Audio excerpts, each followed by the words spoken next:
코로나19 재확산에 따른 단계적 일상 회복 중단으로 자영업자들 반발은 커지고 있습니다.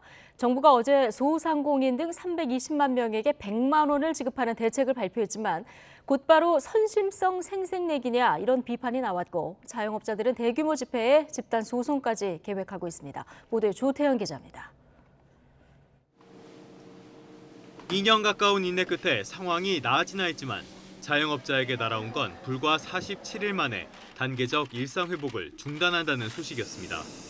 위드 코로나가 이제 중단이 된다고 하는데 아무래도 그것도 좀 걱정이 되죠. 이제 위드 코로나 끝나게 되면 아무래도 그것 때문에 더 위축되는 게 있을 테니까 소비자분들도 더 안 나오시는 게 있으실 거고.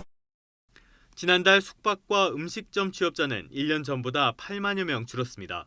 석 달 만에 다시 감소세로 돌아선 겁니다. 고용원이 없는 자영업자, 이른바 나홀로 사장은 증가한 반면 직원을 고용한 자영업자 수는 무려 36개월 연속으로 쪼그라들었습니다. 직원을 고용할 여력 자체가 없다는 뜻입니다. 적지 않은 자영업자가 빚으로 버티는 와중에 설상가상으로 소상공인 중소기업에 대한 대출 만기 연장과 이자 상환 유예 조치도 내년 3월에 종료 예정입니다. 한국은행의 기준금리 인상 이후 대출금리가 빠르게 오른다는 점도 부담입니다. 정부가 320만 명을 대상으로 100만 원의 방역 지원금을 투입한다고 발표했지만 턱도 없이 부족하다는 싸늘한 반응만 돌아오는 이유입니다.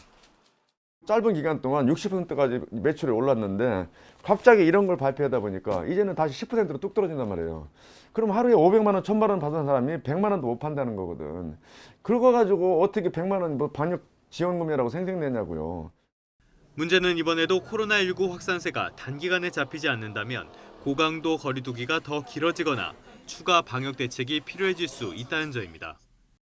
금액도 부족하다는 의견이 많고요. 그다음에 효율적이지 못하다라는 의견 역시 공존합니다. 국세청 자료를 근간으로 하여 정확하게 분석을 해서 손실액에 맞게 차등 지급을 해야 된다. 이런 것이 효율적인 행정이라고 할 수 있겠습니다.